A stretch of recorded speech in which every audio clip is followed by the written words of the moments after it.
യാത്രകൾ എപ്പോഴും നമ്മെ എവിടെയൊക്കെയോ എത്തിക്കാറുണ്ട്. ചിലപ്പോൾ തിരക്കേറിയ നഗരങ്ങളിലൂടെ, മറ്റു ചിലപ്പോൾ ആൾക്കൂട്ടങ്ങൾക്കിടയിലേക്ക്. എന്നാൽ തിരക്കുകളിൽ നിന്ന് മാറി പ്രകൃതി അതിൻ്റെ ശുദ്ധവായുവും തണുപ്പും കരുതി വച്ചിരിക്കുന്ന ഒരിടമുണ്ട്. ഊട്ടിയുടെ അത്രയും ഊട്ടിയുടെ അത്രയും ബഹളങ്ങളില്ലാത്ത, എന്നാൽ ഊട്ടിയേക്കാൾ സുന്ദരിയായ ഒരിടം. സ്വാഗതം നീലഗിരിയുടെ യഥാർത്ഥ സ്വത്വമായ കോത്തഗിരിയിലേക്ക്. നീലഗിരിയിലെ ഏറ്റവും പഴയ ഹിൽ സ്റ്റേഷനുകളിലൊന്ന് ബ്രിട്ടീഷുകാർ തങ്ങളുടെ താവളമാക്കാൻ ആദ്യം തിരഞ്ഞെടുത്തതും ഈ കുന്നുകളെയായിരുന്നു. സമുദ്രനിരപ്പിൽ നിന്ന് ഏകദേശം 5882 അടി ഉയരത്തിൽ ചായത്തോട്ടങ്ങളും മേഘങ്ങൾ ചുംബിക്കുന്ന മലനിരങ്ങളും അങ്ങനെ നിൽക്കുന്ന കോത്തഗിരി ഒരു സ്വപ്നം പോലെയാണ്. കോത്തഗിരി കണ്ണെത്താ ദൂരത്തോളം പരന്നു കിടക്കുന്ന പച്ചത്തോട്ടങ്ങൾ, നമ്മൾ നേരത്തെ പറഞ്ഞ മേഘങ്ങളെ ചുംബിക്കുന്ന മലനിരകൾ, ചായത്തോട്ടങ്ങൾ, ഇവരെല്ലാം ഇവിടെ നിങ്ങളെ കാത്തിരിക്കുകയാണ്. എന്തുകൊണ്ടാണ് ഇതിന് കോത്തഗിരി എന്ന പേര് വന്നതെന്ന് നിങ്ങൾക്കറിയാമോ? കോത്തകളുടെ മല,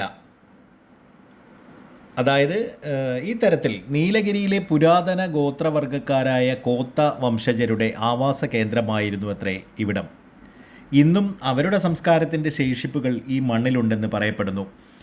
ആധുനിക നീലഗിരിയുടെ ശില്പിയായ ജോൺ സല്ലിവൻ 1819 ഇവിടെ എത്തിയതോടെയാണ് കോത്തഗിരി ലോക ശ്രദ്ധ നേടുന്നത്.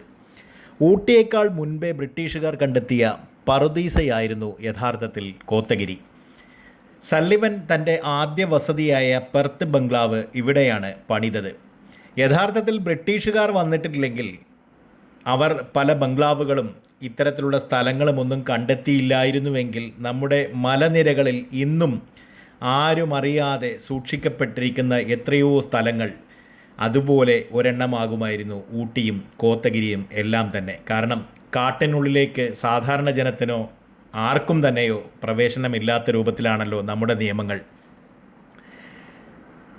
ഇന്നും ആ പഴയ കെട്ടിടങ്ങൾ, സള്ളിവൻ നിർമ്മിച്ച ആദ്യ ബംഗ്ലാവ് അടക്കമുള്ള കെട്ടിടങ്ങൾ ചരിത്രത്തിൻ്റെ സാക്ഷികളായി ഈ കോത്തഗിരിയിൽ തലയുയർത്തി തന്നെ നിൽക്കുന്നുണ്ട്. ഊട്ടി വികസിച്ചപ്പോഴും കോത്തഗിരി അതിൻ്റെ തനിമ കൈവിടാതെ കാത്തു സൂക്ഷിച്ചു.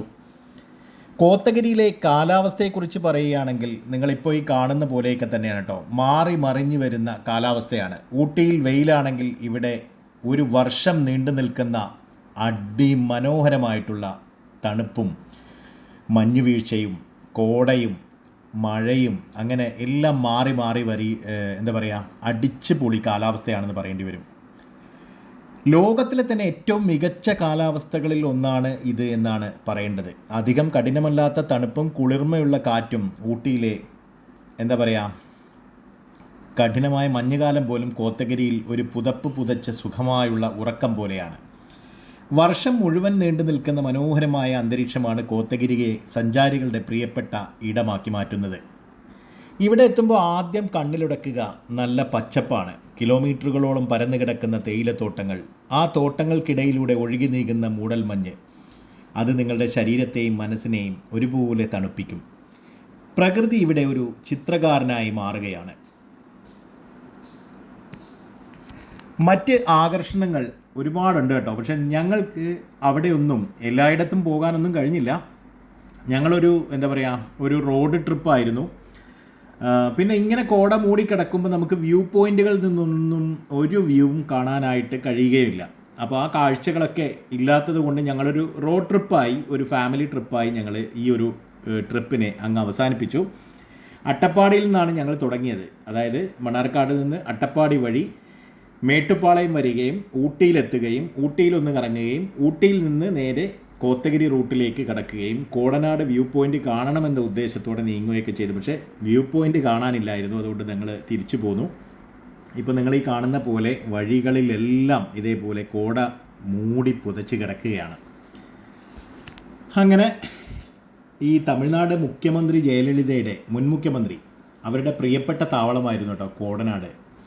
അവിടെ നിന്ന് നോക്കിയാൽ മോയാർ നദിയും തെങ്ങമരഹാട ഗ്രാമവും അങ്ങകലെ കർണാടകയുടെ അതിർത്തികളും ഒക്കെ വ്യക്തമായിട്ട് കാണാനാവും. അപ്പം നല്ലൊരു കാലാവസ്ഥയാണെങ്കിൽ നിങ്ങൾക്ക് ഈ ഒരു അന്തരീക്ഷം വളരെ ഭംഗിയായിട്ട് ആസ്വദിക്കാനാവുമെന്നുള്ളതാണ് പറയാൻ കഴിയുക. വെള്ളിനൂല് പോലെ ഒഴുകുന്ന വെള്ളച്ചാട്ടങ്ങളും ആഴമേറിയ താഴ്വരകളും ഈ കോടനാടിനെയും ഒരു മാന്ത്രിക ലോകമാക്കി മാറ്റുന്നു എന്ന് പറയാം. പിന്നെ നിഗൂഢമായ ഒരു ലോങ്വുഡ് ഷോല എന്ന വനം, വംശനാശം സംഭവിച്ചുകൊണ്ടിരിക്കുന്ന പല പക്ഷികളുടെയും മൃഗങ്ങളുടെയും സങ്കേതം കൂടിയാണ് ഈ വനം. കാടിൻ്റെ നിശബ്ദതയും പക്ഷികളുടെ പാട്ടും കേട്ട് ഒരു നടത്തം അതിനും ഈ ഒരു ഏരിയയിൽ നമുക്ക് കഴിയും. ഇതൊന്നും നമുക്ക് നൽകുന്ന ഉന്മേഷം അത് എന്താ പറയുക, പറഞ്ഞറിയിക്കാനേ കഴിയില്ല.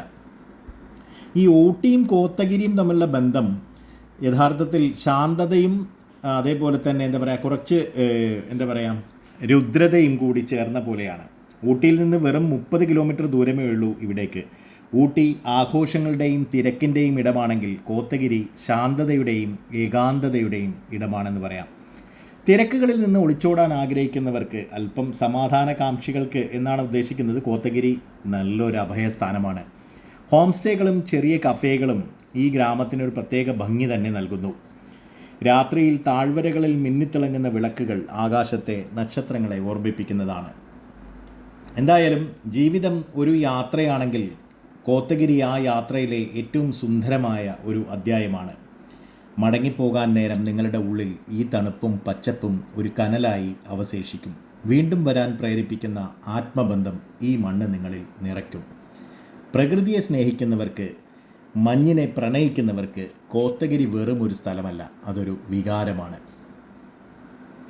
ഈ കാഴ്ചകളൊക്കെ തന്നെയാവാം നമുക്ക് മറ്റൊരു യാത്രയ്ക്ക് പ്രചോദനമാകുന്നത്, ശരിയല്ലേ?